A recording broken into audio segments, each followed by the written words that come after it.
बोले सो निहाल, बोले सो निहाल। आज वीर बाल दिवस के उपलक्ष्य में माता सुंदरी पब्लिक स्कूल में शिक्षा विभाग द्वारा आयोजित वीर बाल दिवस समारोह में आज हमारा सौभाग्य है कि वीर बाल दिवस में हम यहाँ पर एक स्कूल में मनाने के लिए एकत्र हुए हैं।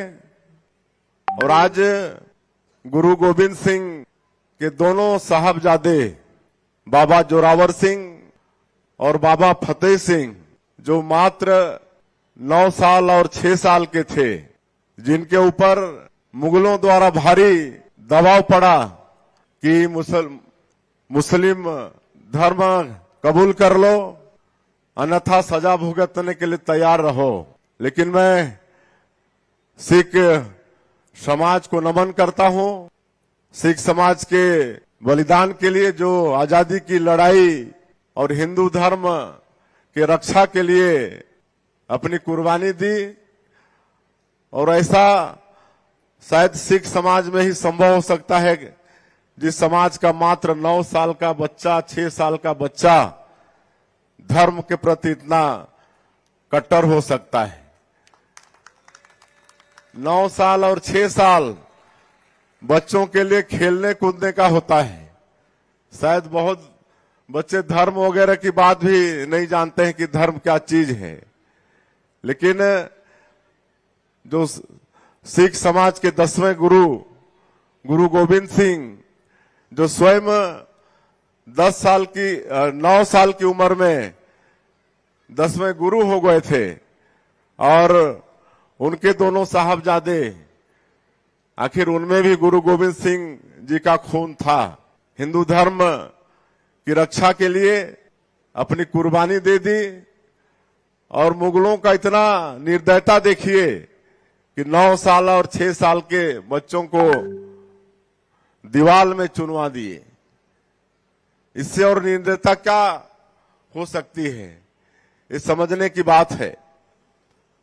हमारे देश में ऐसे बहुत लोग हुए, आजादी की यात्रा में शहीद हुए, लेकिन कहीं ना कहीं हमारे देश के इतिहास में उनको जगह नहीं मिली। लेकिन आज हम अपने देश के यशस्वी प्रधानमंत्री श्री नरेंद्र मोदी जी को धन्यवाद करते हैं, जिनका ये प्रयास है कि ऐसे हमारी जो देश की आजादी में या हिंदुत्व के लिए जिन्होंने शहादत दी है, उनको समाज जाने, देश जाने, दुनिया जाने। और इसी निमित्त 9 जनवरी 2022 को हमारे देश के यशस्वी प्रधानमंत्री जी ने साहबजादे बाबा जोरावर सिंह और बाबा फतेह सिंह की कुर्बानी को आने वाली पीढ़ी याद करता रहे, उनकी वीरता को सलाम करता रहे। इस निमित्त 26 दिसंबर को वीर बाल दिवस के रूप में घोषित किया। और आज ये बताते हुए गौरव हो रहा है कि आज ये उत्सव व्यापक रूप में पूरे देश में मनाया जा रहा है। शासकीय तौर पर भी, सामाजिक तौर पर भी, विभिन्न संगठनों के माध्यम से भी ये वीर बाल दिवस मनाया जा रहा है। और निश्चित रूप से हमारे देश में ही, सिख समाज में ही ये हो सकता है कि इतने छोटे बच्चे हिंदुत्व के लिए, देश के लिए कुर्बान हो सकते हैं। और ये वीर बाल दिवस आने वाले पीढ़ियों तक ये सब याद करता रहेगा। और आज मुख्यमंत्री बनने के बाद पहला सिख समाज के बीच में आना हुआ है। वैसे इसके पहले हम गुरुद्वारा गए थे, वहां पर गुरु ग्रंथ साहिब में माथा टेके, उनसे आशीर्वाद लिए। गांव के एक छोटे से व्यक्ति को भारतीय जनता पार्टी ने इतना बड़ा दायित्व दिया है पूरे प्रदेश के मुखिया के रूप में, तो इतनी ताकत दें कि इस छत्तीसगढ़ को खुशहाल बना सकें, समृद्धशाली बना सकें। ये मनौती हम मना के आए हैं और आज यहाँ इस माता सुंदरी पब्लिक स्कूल के समारोह में है।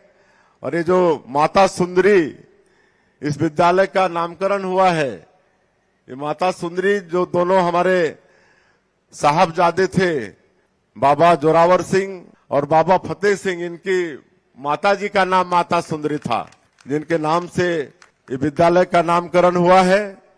और पूरे प्रदेश में सिख समाज के द्वारा संचालित पहला और एकमात्र ये स्कूल है। इस विद्यालय के साथ हमारी बहुत बहुत शुभकामनाएं हैं।